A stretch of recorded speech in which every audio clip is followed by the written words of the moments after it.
ఈ ఏడాది సంక్రాంతికి చిన్న సినిమాగా విడుదలై స్టార్ హీరోల సినిమాల రేంజ్లో పాన్ ఇండియా వైడ్గా సౌండ్ చేసిన చిత్రం హనుమాన్. తేజ సజ్జా హీరోగా, ప్రశాంత్ వర్మ దర్శకత్వంలో రూపొందిన ఈ సూపర్ హీరో మూవీ జనవరి 12న విడుదలై వరల్డ్ వైడ్గా ఏకంగా 300 కోట్లకు పైగా గ్రాస్ రాబట్టి టాలీవుడ్ టాప్ గ్రాసెస్లో ఒకటిగా నిలిచింది. అంతలా థియేటర్లలో సత్తా చాటిన ఈ చిత్రం త్వరలో ఓటీటీ అలరించడానికి సిద్ధమవుతోంది. హనుమాన్ మూవీ ఓటీటీ స్ట్రీమింగ్ రైట్స్ని జీ5 సొంతం చేసుకుంది. నిజానికి మార్చి 8 నుంచి జీ5లో ఈ సినిమా స్ట్రీమింగ్ కానుందని న్యూస్ వినిపించింది. దీంతో ప్రేక్షకులు ఎంతగానో ఎదురు చూశారు. కానీ మార్చి 8న ఈ సినిమా ఓటీటీలోకి అడుగు పెట్టలేదు. దీంతో అందరూ నిరాశ చెందారు. అయితే అతి త్వరలోనే ఈ చిత్రం ఓటీటీలో అందుబాటులోకి రానుందని తెలుస్తోంది. తెలుగుతో పాటు ఇతర భాషల్లో కూడా మార్చి 16 నుంచి జీ5లో స్ట్రీమింగ్ కానుందని సమాచారం.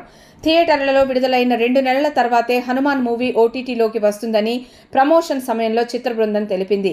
ఆ మాట ప్రకారమే మార్చి 8న ఓటీటీలో రిలీజ్ చేయకుండా మార్చి 16న విడుదల చేయాలని నిర్ణయించినట్లు టాక్.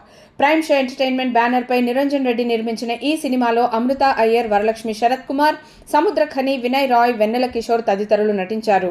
గౌరహరి, అనుదీప్ దేవ్ సంగీతం అందించిన ఈ చిత్రానికి సినిమాటోగ్రాఫర్గా దాశరథి శివేంద్ర, ఎడిటర్గా సాయిబాబు వ్యవహరించారు.